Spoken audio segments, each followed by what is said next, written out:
Mövzu ilə əlaqədar studiyaya qonaqları dəvət etmişik. İlk olaraq zalda əyləşən tamaşaçıları salamlayıram, qonaqlarımızı salamlayıram. Azərbaycan İnternet Forumunun rəhbəri Osman Gündüz, əməkdar artist, Opera Balet Teatrının solisti Fidan Hacıyeva, Milli Elmlər Akademiyasının İnformasiya Texnologiyaları İnstitutunun direktoru və Akademiyanın müxbir üzvü Rasim Əliquliyev, əməkdar artist Sabir Məmmədov. Xoş gəldiniz siz verilişimizə. İlk olaraq mən istərdim, ümumiyyətlə, internet nədir? Kimlər tərəfindən, hansı məqsədlə yaradılıb? Bu haqda danışaq. Buyurun, Rasim əlim. Siz elə düz buyurdunuz ki, internet 21-ci əsrin ən fenomenal bir texniki, əvvəl texniki struktur kimi ortaya çıxıbdır. Amma sonralar əlbəttə ki, onun funksiyası daha da genişlənmişdir. Tarixi nöqteyi nəzərincə internet keçən əsrin 69-cu ilində, başqa sözlə 1969-cu ildə meydana çıxmışdır. Düzdür, o vaxtları internet adı ilə deyil, ARPANET adı ilə meydana çıxmışdır. Yəni, o vaxtları onun əsas qarşısında qoyulan məqsəd Amerika Birləşmiş Ştatlarına olan hərbi təhlükəyə qarşı mübarizə aparmaq, yəni hava hücumundan müdafiə sistemlərini bir-birini əlaqələndirən və xaricdən o vaxtlar xüsusən də Sovet hökumətindən potensial olaraq mümkün olan raketlərə qarşı mübarizə aparmaq məqsədi ilə, amma eyni zamanda hərbi məqsədlərlə yanaşı, eyni zamanda universitetlərdə olan müxtəlif kompüterləri bir-birlə birləşdirmək məqsədi də həmin şəbəkənin qarşısında qoyulmuşdur. Zaman-zaman keçdikcə əlbəttə internet inkişaf etmiş, artıq 80-ci illərin, keçən əsrin 80-ci illərindən başlayaraq artıq bu termin ortaya çıxmış və bu günləri artıq dünyanın bütün o, demək olar ki, ölkələrini əhatə etmiş və get-gedə də inkişaf edəcəkdir. Bunun sonu görsənmir, həyatımıza, bütün demək fəaliyyətimizə bu sirayət edəcəkdir.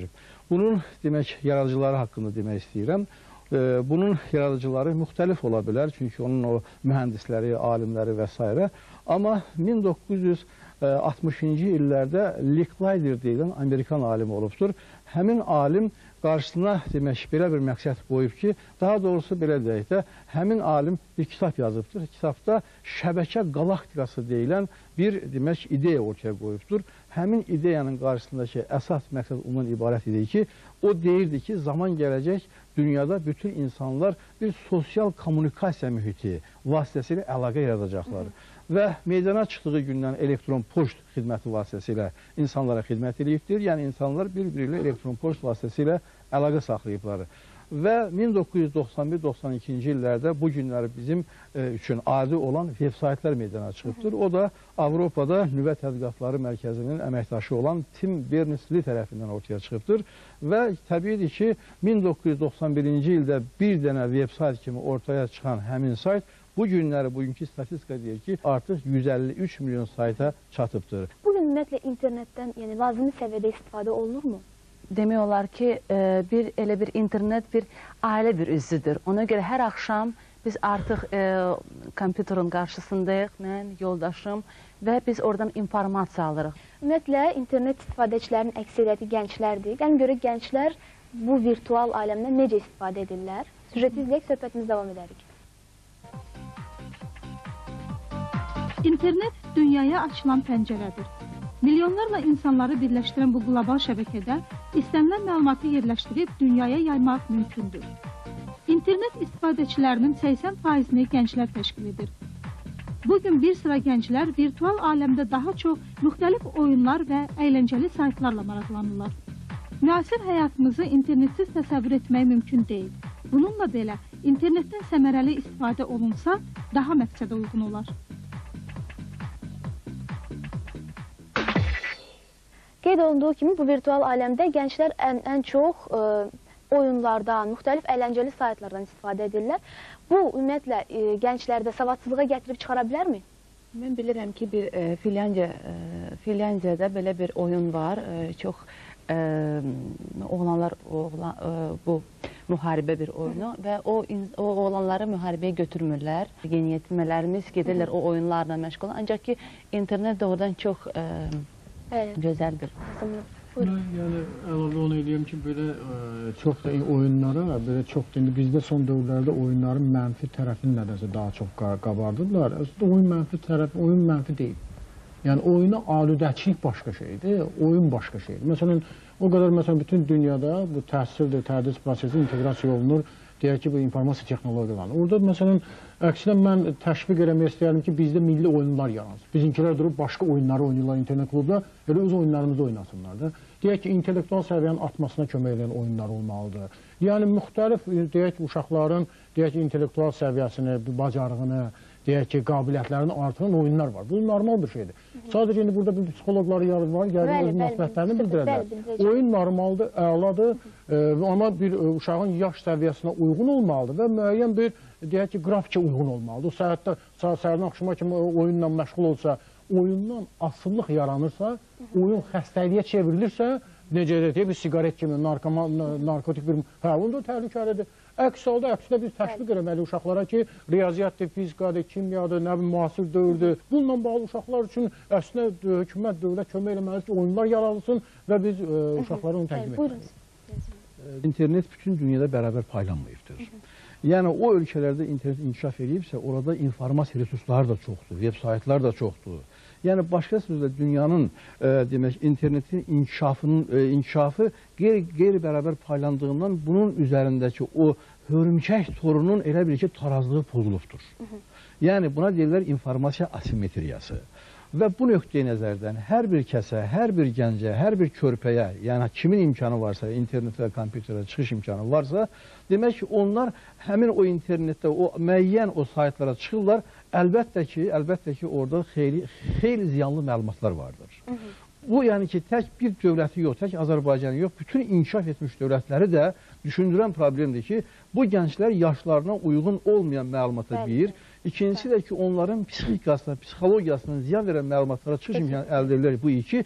Bu da böyük dünyaya problemə gətirib çıxardır. Bunun üçün də BMT səviyyəsində, müxtəlif sammitlər səviyyəsində, müxtəlif beynəlxalq qurumlar səviyyəsində müzakirələr aparılır və bax bu uşaqlara, demək, uşaqların ziyanlı internetə çıxışının qarşısına alınması üçün ən müxtəlif tədbirlər görülür.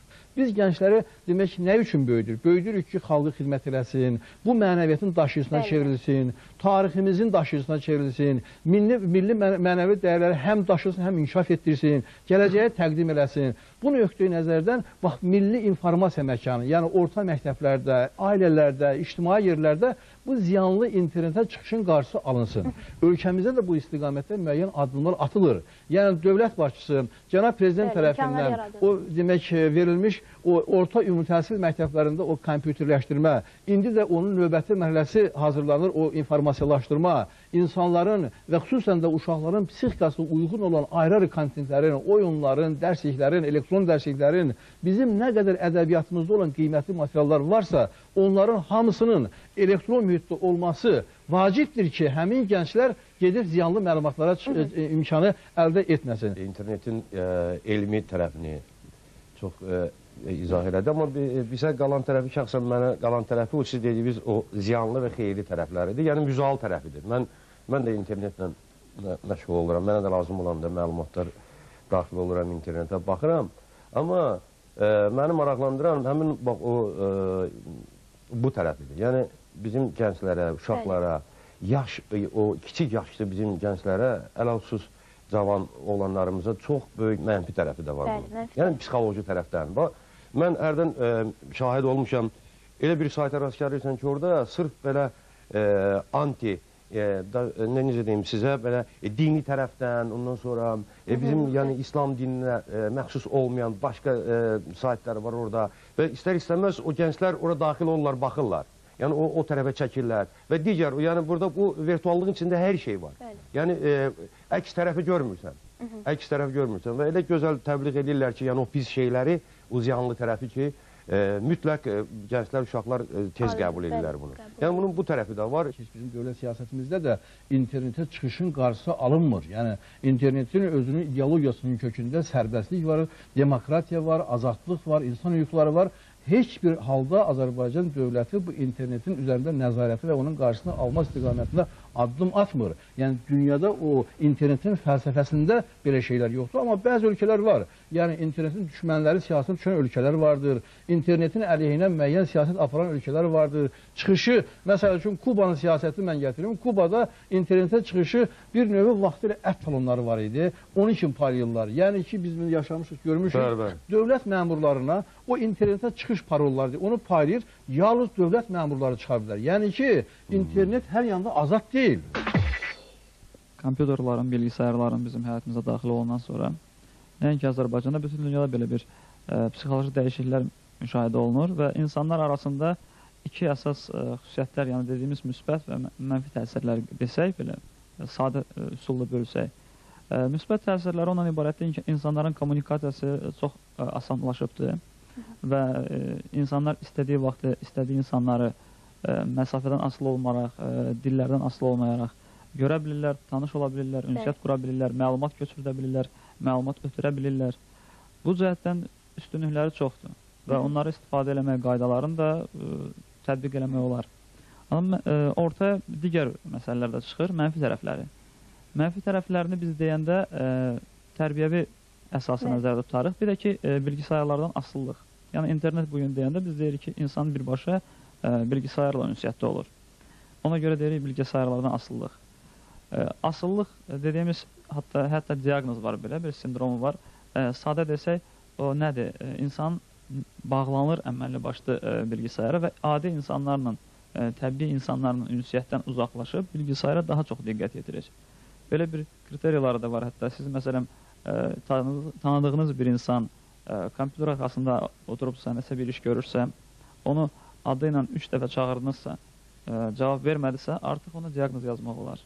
Əgər insan bilgisayarın arxasında gün ərzində saatlara nisbətən canlı insanlarla birbaşa canlı ünsiyyətdən daha çox saata görə bilgisayarla ünsiyyətdə olursa, artıq bağlılığın ikinci dərəcəsini qeyd eləmək olar. İnternetdə belə bir oyun var idi, Manhunt adlanan bir oyun təsiri nəticəsində 17 yaşlı bir gənc öz həmyaşını qətlə yetirmişdi. Yəni belə hallar da olur.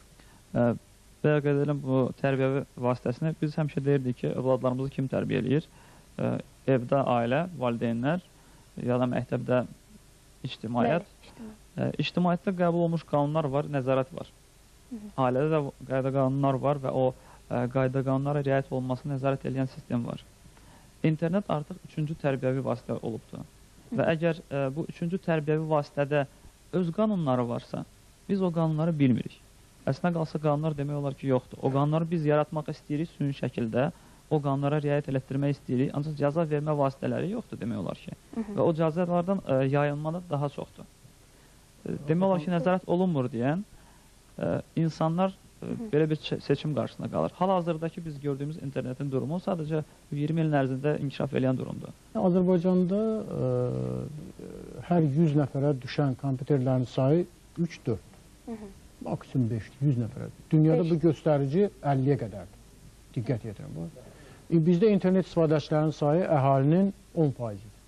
Dünyada göstərici 20-30-40%.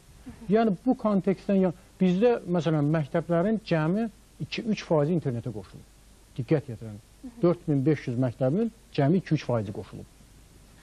Yəni bu kontekstdən yanaşanda mənə elə gəlir ki, bu internetin mənfi tərəflərini çox da qabartmaq bir qədər düzgün deyil. Uşaqlarla bağlı, internetin mənfi tərəflərinin qarşısını almaqla bağlı dünyada oturuşmuş bir mövqe var. Bunun iki yolu var da, tamamilə düzgün deyil. Bir yol odur ki, bizi internetə provider qoşur. Providerin başının üstünü kəstirirsən ki, vəssalam, filan saytlara qapaldırıq, heç ki buna baxılmaz. Onda vətəndaş da qayıdır ki, sən mənim hüququmu niyə tapdalayırsan? Uşaq üçün ziyandırsa, mən o sayta baxıb elmi iş yazacağam. O sayt mənə lazımdır.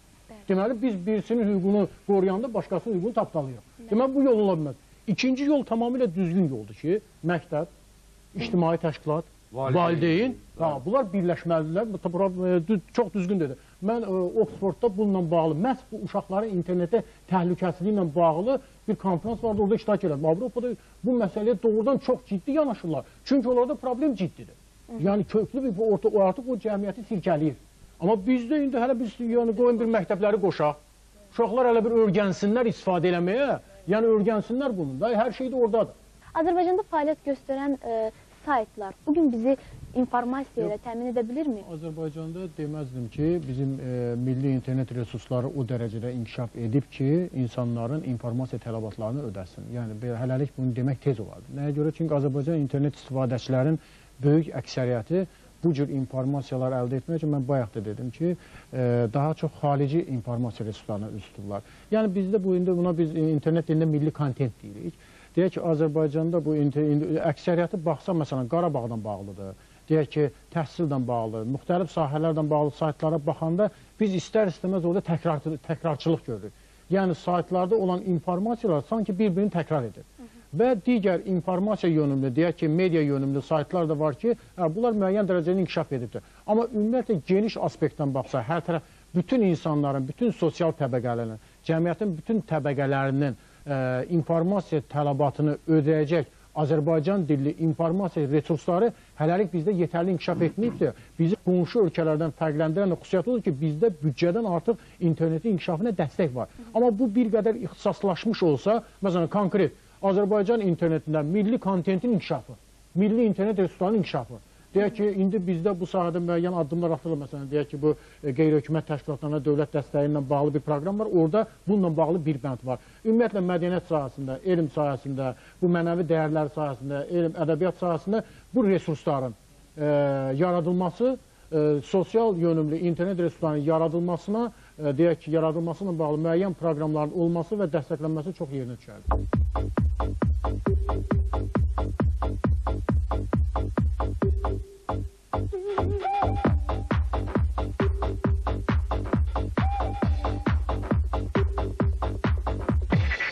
İnformasiya müharibəsi haqqında danışmaq istəyirəm. Ümumiyyətlə, bugün Azərbaycanda informasiya müharibəsi hansı səviyyədə gedir? Buyurun.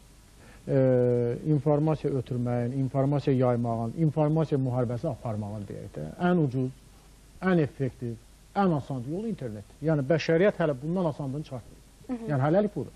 Yəni, bizdə mən yenə deyirəm ki, əvvəlki illərdə müqayisə, yəni, biz son arxaya çönüb baxanda bizim Azərbaycan internetinin bir inkişaf dövrü var da. Son bir deyək ki, bir 10-15 illik bir inkişaf dövrü var ki, biz bu səviyyəyə gəlib çatmışıq. Yəni, bizdə əvvəllər müəyyən internetin inkişafından bağlı, internetə girişlə bağlı bizdə problemlər olub, düzün deyək. O problemlər zamanı biz müəyyən qədər vaxt itirdik. O vaxt itirməyi, düzün deyək ki, Azərbaycan bu beynəlxalq səviyyədə də bu qlobal bir informasiya mühiti yaranır da. Deyək ki, qlobal informasiya cəmi, necə ki, real dünyada torpaqlar uğrunda qırğın dava-şava gedirsə, virtualda deyilər. Virtualda da hər dövlətin, hər millətin, hər kəsin öz yeri yurdu var. Yəni, bu yer, yurt, kim bunu ələ keçirirsə, kim informasiya maliksə, idarə eləyən də orada. İnformasiya müharibəsi də məhz orada yer tutmaq sahəsində bir nömrəli silahdır. İndi mən o kontekstdən yanaşım ki, son dövrlərdə Azərbaycan bu sahədə əməlli başlı situasiyanı öz xeyrinə dəyişib. Yəni, inkişaf tempini öz xeyrinə dəyişib. Amma real vəziyyətə baxsaq, məsələn, mən bir mənalı şəkildə deyə bilmərəm ki, biz artıq dünyada bütün, deyək ki, bizdən deyək ki, mənfi münasibəti, bizdən deyək ki, düşmənçilik siyasəti aparan, normal münasibəti olmayan ölkələr var ki, onların informasiya resursları gecə-gündüz bizim əleyhimizdə informasiya yaymaqla məşğullar. Bax ki, bizim musiqimizin, tariximizin ermənilər tərəfindən mənimsənilməsini eşidəndə başlayırıq öz etirazımızı bildirməyə ki, nəyə görə onlar bizim musiqimizi mənimsəyiblər. Misal üçün, bu yaxınlarda Moskvada fiqurlu konki sürmə müsabiqəsi yarışması keçirilmişdi. Həmin yarışmanın bacı söyləmişdi ki, nə gözəl ki, siz bu rəqsdə dahi erməni bəstəkarı Qara Qarayevin musiqisinə müraciət etmişsiniz. Və bu təbii ki, bizim üçün böyük faciədir ki, dahi bəstəkarımız Qara Qarayevi erməni bəstəkarını tanıtmaq. Yəni, bu da informasiya müharibəsi. Mən bunu özəni bəyəlim. Bu budur.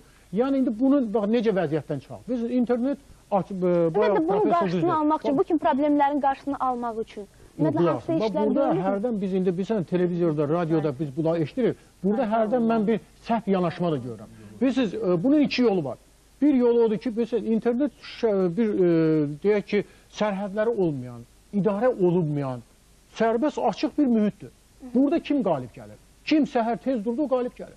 Və salam, bu mühitin, biz üzr istəməm kimi tamamlayayım.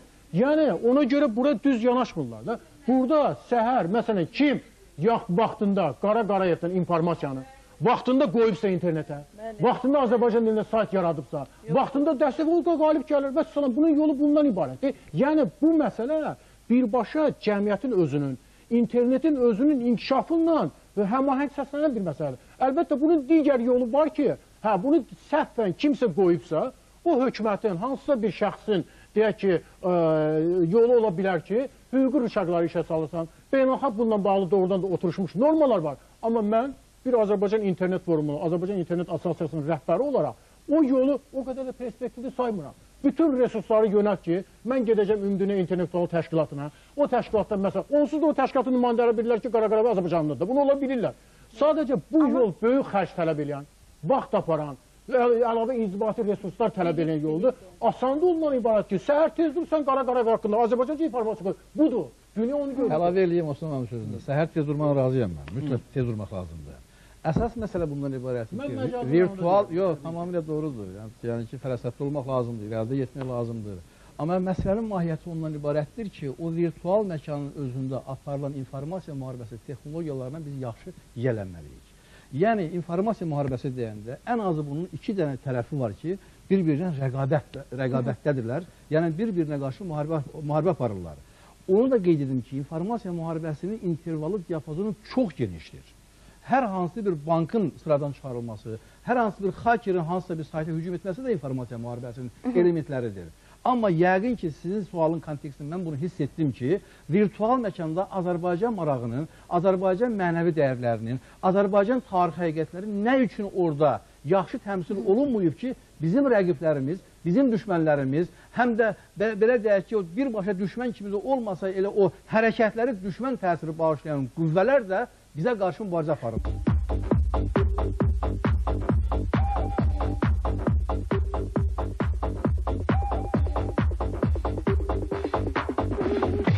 Hər hansı bir müğənnidir, bir 5 aydır fəaliyyətdədir, gedir hansısa bir insana maddiyyat, elə bir pul verir ki, onun üçün elə bir sayt düzəldirlər ki, o müğənnidən eləyirlər star, ulduz, güya bu dünya səviyyəsində oxuyandır və onun daha uşaqlığından bugünə qədər oxuduğu bütün mahnıları da oraya yapışdırırlar. Elə bir ki, bu karifeydi nədir? Bizim dahi bəstəkarlar haqqında heç nə yoxdur, informasiya yoxdur.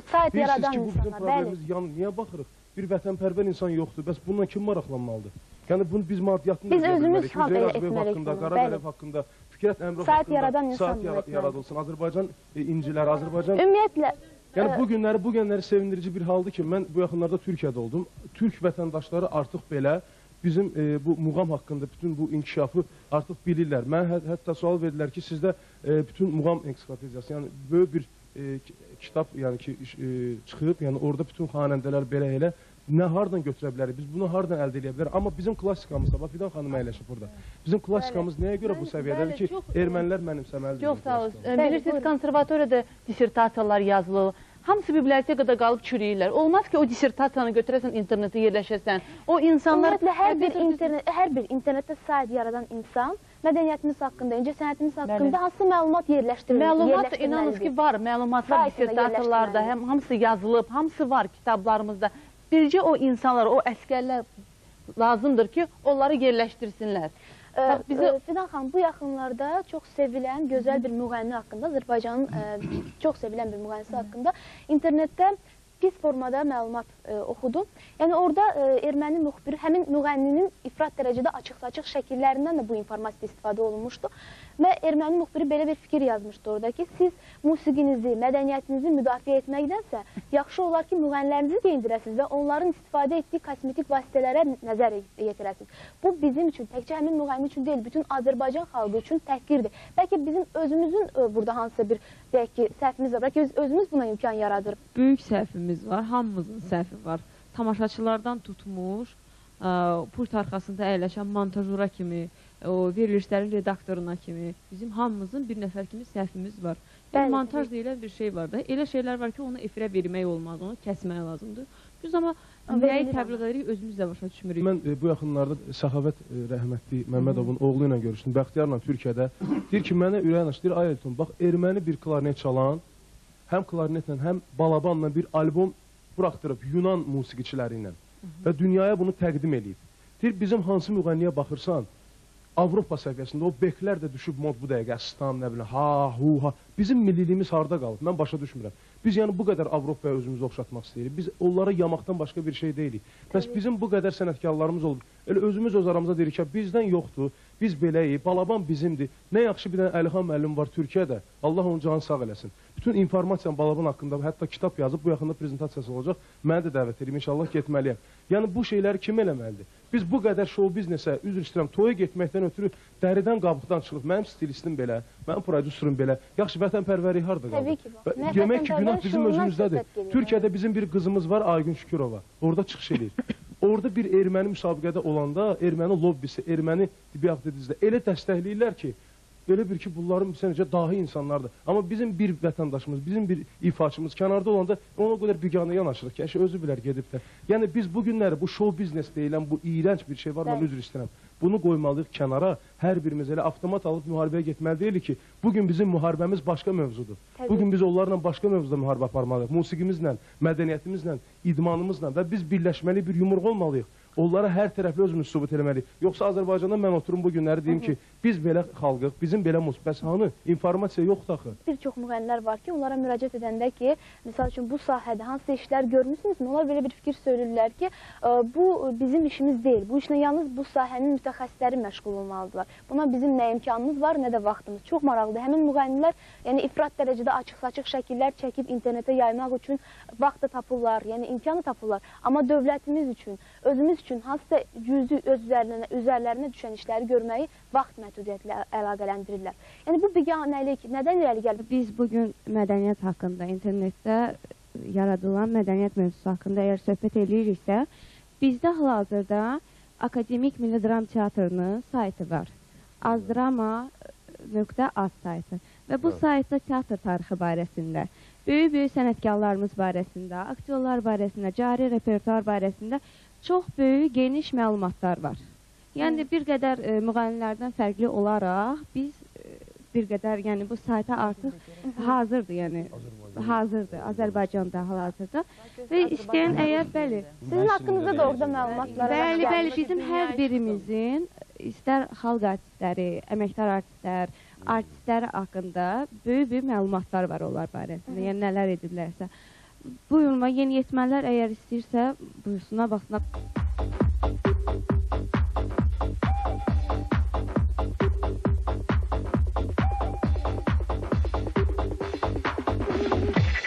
İnternetdən əgər söhbət gedirsə, yeniyetmə uşaqlar heç vaxtı internetə gedib, siz demişkən məlumatlar götürmürlər, yəni dərslik haqqında məlumatlar götürmürlər. Valla mən indiyə qədər gördüyüm yəni uşaqlardır. Bunlar hamısı gedirlər internetdə oyunlar oynayırlar və yaxud da başqa saytlara girirlər. Siz dediniz ki, informasiya müharibəsi deyilən bir anlam var.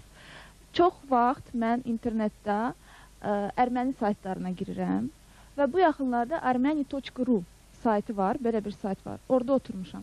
Həmin saytda bizim belə deyim də, mənim pərəstiş etdiyim müğənnilərin şəkilləri və həmin ermənilərin o şəkillərə, o müğənnilərə olan münasibətləri var idi. İlk öncə orada bir user var idi, hansı ki belə bir söz yazmışdı. O dedi ki, o Azərbaycanlılar ki, Qarabağa görə ölməyə hazırdılar, mən kömək edə bilərəm, 24 saat fəaliyyətdəyəm. Bu sözdən sonra mən ora registrasiya olunub, həmin bu userlara cavab ateşi vermək istedim. Yəni, informasiya müharibəsi aparmaq istedim. Lakin mənə belə bir informasiya gəldi oradan ki, mənim IP parolum qəbul olunmur. Yəni, çox informasiya ilə olur. Mən cavab vermək istəyirəm, amma mənim imkanım yoxdur. Mən neynəməliyəm? Siz deyən məsələ tam informasiya müharibəsinin bir elementi daha. Balaca, dənizdə damla bir elementidir ki, onun deyək ki, bir informasiya resursu vardı, güman ki, o informasiya resursu tanınmış idi, siz oraya girmişsiniz, yaxşı, indi mən sual verirəm. Bizim elə resurslarımız varmı ki, onlar girsinlər, biz onları blokirovka edək. Bizdə elə resurslar varmı ki, biz o müharibəni aparırıq. Diqqət yetirin, buraya görgənək. Əgər siz nə etmək olardı? Əgər o yaradıb, orada sadə bir şey var da, Azərbaycan istifadəçilərinin standart IP adreslərinin nömrələri var, orada bir saniyə çəkər ki, o saytın sahibi bir saniyə sərf edir ki, Azərbaycan ərazisindən o sayta girməsinlər. Və salam, Bu böyük də şeydir. Yəni bunu mən düşünürəm ki, bunu elə bir faciəyə çevirməyə ehtiyac yoxdur da. Yəni burada bir şey yoxdur. Burada bir dənə sayt deyil axı. Burada 3 dənədir, 5 dənədir, 10 dənə, 15 dənə. Axıra gəlib elə çıxardır Bizdə nə ki, qədərdir? bizdə 0 dərəcəsindədir. Amma mən istəyirəm axı cavab verim. Mən cavab vermək istəyirəm axı. Bizdə də bu informasiya müharibəsi gedirsə, bu cür proseslər gedirsə, deməli biz də yatmamalıyıq. Bizdə regionlarda internet o qədər də inkişaf edir. Demək olar ki, sıfır səviyyəsində gənclər internetdən daha çox çayxanalarda qocalmaqla məşğuldurlar. Və ikinci bir şey də odur ki, mən ümumiyyətlə internetin heç bir mənfi xüsusiyyətini görmürəm. Bu daha çox inkişafa aparan bir şeydir. Hansı ki, mən yeganə vasitədir ki, mənim üçün internetin qarşısında oturanda mən özümü azad hiss edirəm. Bizdə dövlət tərəfindən birbaşa dövlət büdcəsinə internetə dəstək olsa da, Azərbaycanın qonşu ölkələrlə müqayisədə internetin inkişaf tempi yüksək olsa da, yəni tələbat var bu dəqiqə. Yenə deyirəm, cəmiyyətin tələbatı, insanların tələbatı, iqtisadiyyatın artmasına görə olan tələbat və internetin inkişafı ləngiyir. Ləngiməyin də kökündə duran məsələ doğrudan biri qiymətlə bağlı. Yəni, biz indi bu yaxınlarda bununla bağlı böyük bir ictimai müzakirə keçirdik Azərbaycan İnternet Forumunda və Rabitə İnformasiya Texnologiyaları Nazirliyində bununla bağlı təkliflər hazırladıq. Və biz bu məsələni ciddi araşdırdıq. Azərbaycanda internetin qiymətlərindən bağlı məsələni araşdırdıq. Azərbaycan internetinin keyfiyyətinin aşağı olması, qiymətinin baha olmasını şərtləndirən səbəblər var. Mən düşünürəm ki, Rabitə İnformasiya Texnologiyaları Nazirliyində bununla bağlı artıq o təkliflərə baxılır və martın axırında indi bizə cavab verir ki, bununla bağlı verir. Bizdə çox gözəl bir qanun var. İnformasiya əldə olması haqqında qanun. Həmin qanunda qeyd olunur ki, əgər vətəndaşlar hökumətlə bağlı, digər məsələlərlə bağlı informasiya əldə etmək istəyirsə, bunu təmin etmək üçün hökumət nə edir? Məsələn, xaricdə bunu edirlər, Rusiyada edirlər. İldə 100 minlərlə pulsuz informasiya mərkəzləri yaradırlar. Yəni, necə ki, o internet klubun ictimai yönümlüsü. Yəni, vətəndaş oraya gedəndə pul vermir. Əksinə, vətəndaşı ondan istifadə etməyə öyrədirlər. Ona görə mən düşünürəm ki, birinci o regionlarda internetin inkişafı ilə bağlı sərbəst azad rəqabət mühiti yaranmalıdır. Özəl şirkətlər regionlara getməlidirlər. Özəl şirkətin regiona getməsi üçün hökumət qurumları şərait yaratmalıdır. Mən diqqətlə qulaq asdım, yəni hörmətli Rasim müəllimdir. Siz də yəni bu qlobal həm də virtual informasiyadan o qədər gözəldir ki, əladır. Bütün informasiya var, amma virtual informasiya. Yəni mən bir aktyor kimi həmişə canlı ünsiyyətə öyrəşmişəm. Yəni teatr canlı bir ünsiyyətdir. Və mən inşallah bu böyük inkişafdan sonra mən belə bir şey qorxdu. Görəsən teatrda mı virtuallığa keçəcək? Yəni bir canlı ünsiyyətdən biz yəni bu qədər uzaqlaşacağıq. Dünyada 5 dənə informasiya inqilabı olmuşdur bəşər tarixində. Birinci, insanlar arasında nitqin meydana gəlməsi. Nitq olmayandan sonra informasiya mübadiləsi olmur. İkinci, informasiya inqilabı yazının meydana çıxması ortaya çıxdı. Artıq insanlar yazma vasitəsilə bir əlaqə saxlamağa başladı. Üçüncü, informasiya inqilabı kitabdır. Kitabın çapıdır. Kitab biliyi toplayır, yayır və s. Dördüncü, informasiya inqilabı elektrikin əsasında telefonun, teleqrafın çıxmasıdır. Beşinci, informasiya inqilabı kompüter və internetin meydana çıxmasıdır.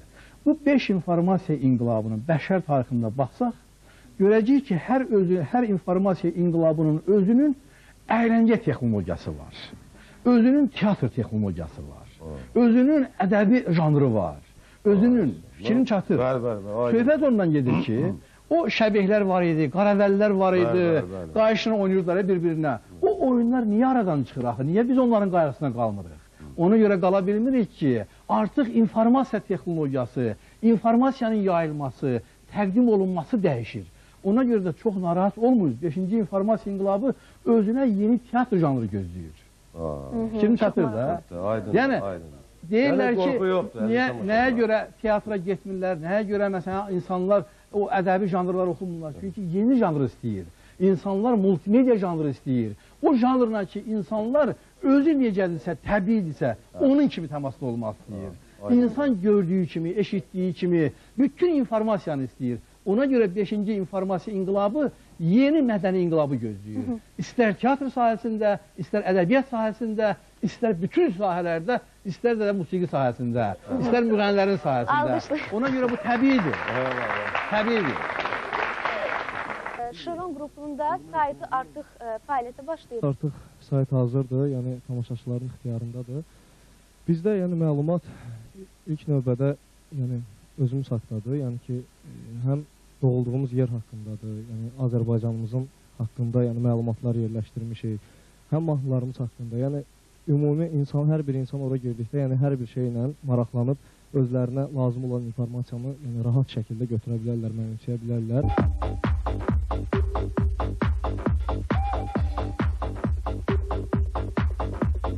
Başqa fikrini söyləmək istəyən var mı auditoriyada? Buyurun.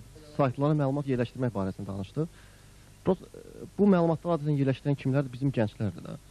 İlk növbədə deməli bu gənclərin intellektual savadı olmalıdır. Yəni intellektual olaraq buna hazır olmalıdırlar. İndi gəlin görək bizim gənclər buna hazırdırlarmı? İstəyirsə siz milyon dənə kompüter paylayın hər kəsə. O ondan necə istifadə edəcəyini bilməyəcək. İnkişaf etmiş ölkələrdə xeyli bundan öncə bu klassik təhsili, təbaşirdən, daskadan, maildən, kitabdan, dəftərdə olan təhsili götürüb oturtdular internetin kompüterin üstündə, anlaşıqlı dildə deyirsə. Bizdə o proses indi gedir.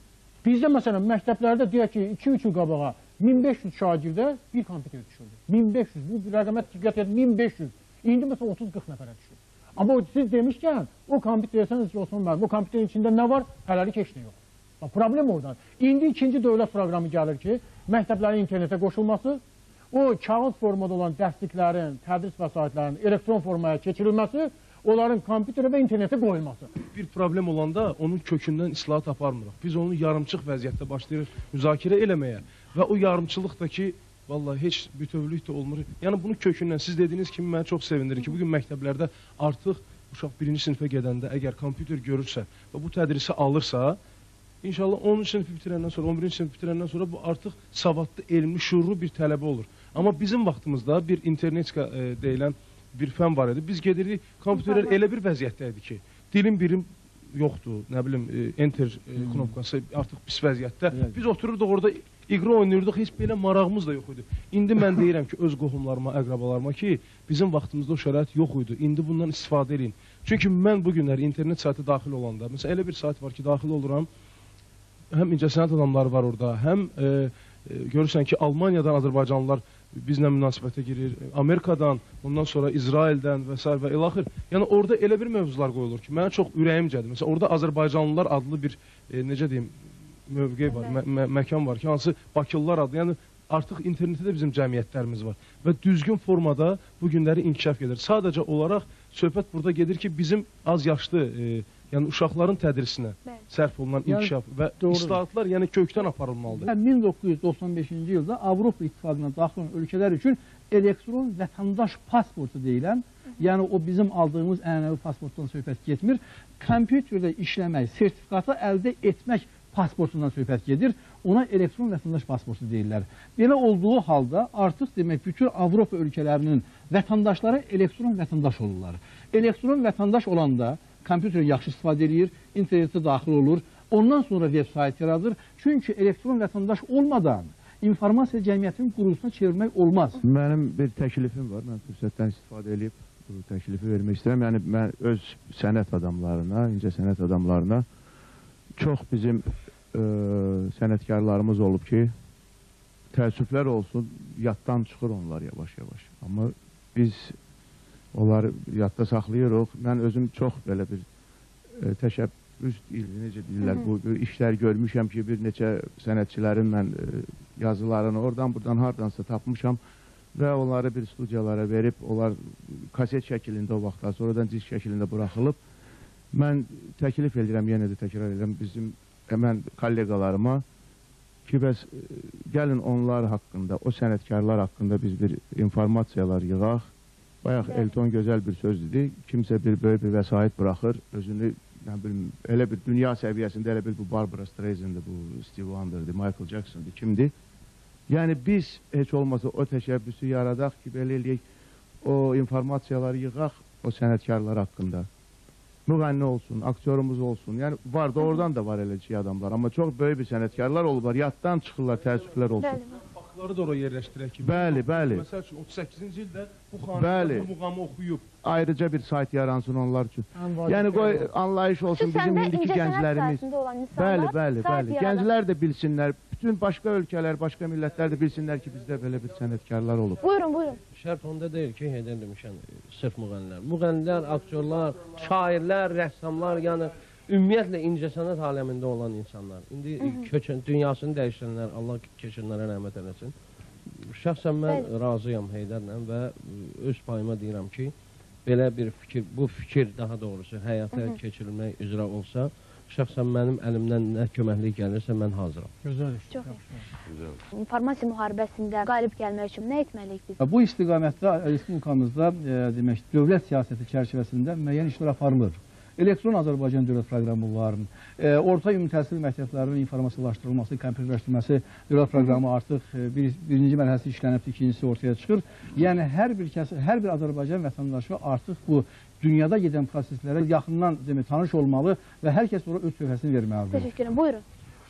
Mən də hesab edirəm ki, Azərbaycan qlobal dünyada öz yerini qəti şəkildə müəyyən etməsi üçün birinci əsas vasitə məhz internetin inkişafıdır. Azərbaycanda informasiya cəmiyyətinin formalaşmasıdır. İnternetin inkişafı üçün də vətəndaşlarla bərabər, təhsil, elm sahəsindən bərabər, yəni bir var ayrı-ayrı vətəndaşın üzərində düşən vəzifə, vətəndaş cəmiyyətinin üzərində düşən məsələ və hökumətin məsələ. Mən düşünürəm ki, bu internetin inkişafından bağlı nə qədər hökumət tərəfindən dəstək göstərilsə də, bu Azərbaycan internetin milli kontentinin inkişafından bağlı, milli internet resurslarının inkişafından bağlı, xüsusiləşmiş internet resurslarının inkişafına bağlı hökumət tərəfindən də dəstək bir qədər sürətləndirsə yapsınlar. Mən də hesab edirəm ki, bizim musiqimizi, mədəniyyətimizi heç kəs bizim əlimizdən ala bilməz, bu mümkün də deyil. Hansısa bir erməni haradasa yalandan provokasyon bir şey deyirsə də, bu demək deyir ki, bizim musiqimizi kimsə əlimizdən alır. Bu mümkün olan şeydir. Amma ki, qaldı internetin sürətli inkişafına, inşallah bizim də internetimiz Azərbaycanda inkişaf edəcək və bütün dünya Azərbaycan haqqında məlumatı məhz internetdən alacaq. Bax, belə tamaşaçılar, ataların gözəl bir misalı var. Vətənə məhəbbət iman əsəridir. Vətəni qorumaq hər birimizin müqəddəs borcudur. Mədəniyyətimizi, incəsənətimizi, çox əsrlik tarixə malik olan doğma Azərbaycanımızı dünyaya tanıtmağın artıq vaxtıdır. Bu sahədə birgə mübarizə aparmaq üçün internet ən əlverişli vasitədir. Dövlətimiz də bu istiqamətdə bizim üçün gözəl imkanlar yaradıb, gəlin bu imkanlardan səmərəli istifadə edək. Növbəti verilişimizdə eyni məkanda görüşmək ümidi ilə sizdən ayrılırıq. Sağ olun, sağlıqla qalın.